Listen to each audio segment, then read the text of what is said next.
Assalamualaikum warahmatullahi wabarakatuh. Halo semuanya, perkenalkan nama saya Diva Widya Rahmawati, MPM 18 110 118 dari Fakultas Ilmu Pendidikan Bimbingan dan Konseling. Di sini saya akan menjelaskan mengenai analisis unsur-unsur kepemimpinan dan definisi kepemimpinan. Nah, dari analisis unsur-unsur kepemimpinan ini dan definisinya saya ambil dari salah satu buku dari tokoh pemimpinan nasional, yaitu Bapak Ki Hajar Dewantara, yang dimana ia mendapatkan gelar sebagai Bapak Pendidikan Nasional. Bapak Ki Hajar Dewantara itu sendiri adalah pendiri Perguruan Nasional Taman Siswa. Taman Siswa ini didirikan pada tanggal 3 Juli tahun 1922 di Yogyakarta. Lewat Taman Siswa, Ki Hajar Dewantara berkehendak mendidik rakyat agar mampu mandiri.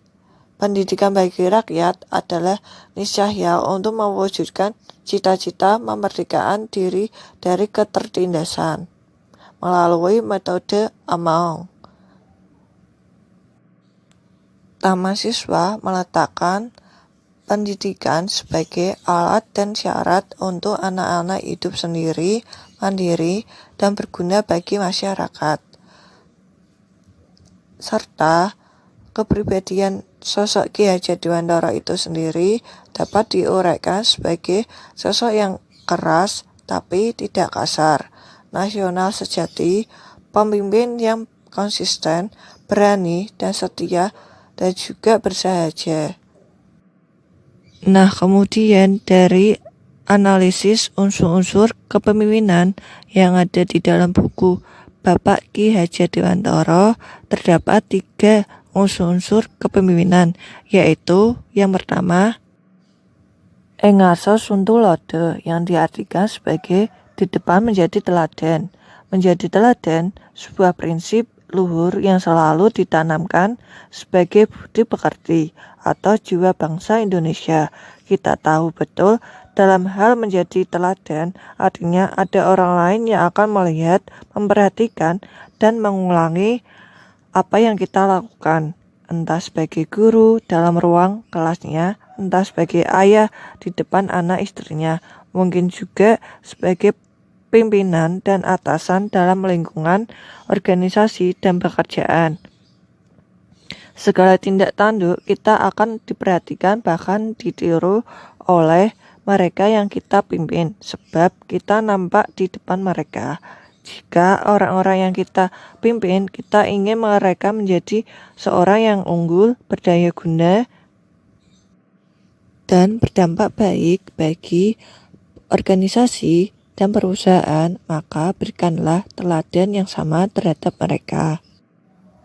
Serta kita bisa ambil contoh dari perjuangan dan harapan Bapak Ki Hajar Dewantara yang tidak pernah sia-sia, yang sebagaimana suri teladannya dapat memberikan sikap, semangat, tekad, kepekaan, visi, dan kearifan yang diperlihatkannya untuk bangsa dan negaranya dalam mencapai dan mengisi cita-cita kemerdekaannya melalui ranah pendidikan. Yang kedua, ing madya mangun karsa, yang diartikan sebagai di tengah membangun semangat, atau juga sebagai kemauan, kehendak, dan niat yang terbangun yang dapat bisa digambarkan sebuah api yang selalu membakar semangat, memberikan dorongan, menimbulkan motivasi, menularkan inspirasi, dan juga bisa kita ambil contoh dari kisah perjuangan Ki Hajar Dewantara yang merelakan gelar ningratnya demi bergaul dengan orang-orang yang perlu mengerti pentingnya nilai pendidikan dan visi kemerdekaan yang kehendak dibangun. Yang ketiga, Tutpuri Handayani, yang diartikan sebagai dari belakang memberikan dorongan. Seorang pemimpin juga harus bisa menempatkan diri di belakang untuk memotivasi dan mendorong individu atau anggotanya untuk lebih maju. Dalam organisasi yang dipimpinnya berada di depan untuk memperoleh kemajuan dan prestasi.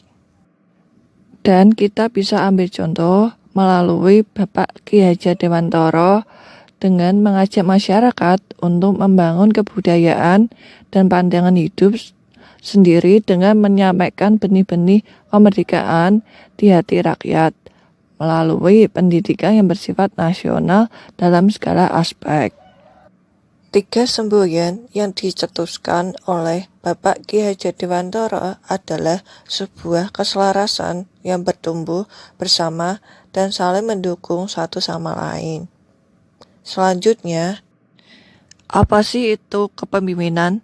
Kepemimpinan adalah sesuatu yang melekat pada diri pemimpin dalam bentuk kepribadian dan sifat-sifat tertentu seperti cerdas, jujur, ulet, matang, tegas, cakep, supel, mampu, tangguh, dan sanggup menjadi seorang pemimpin dimanapun ia bekerja di dalam suatu organisasi yang dapat berhasil dengan baik apabila bisa bekerja sama dari semua pihak yang berkepentingan, dan kepemimpinan yang bermutu dan berkualitas dapat bisa mewujudkan tercapainya suatu tujuan organisasi.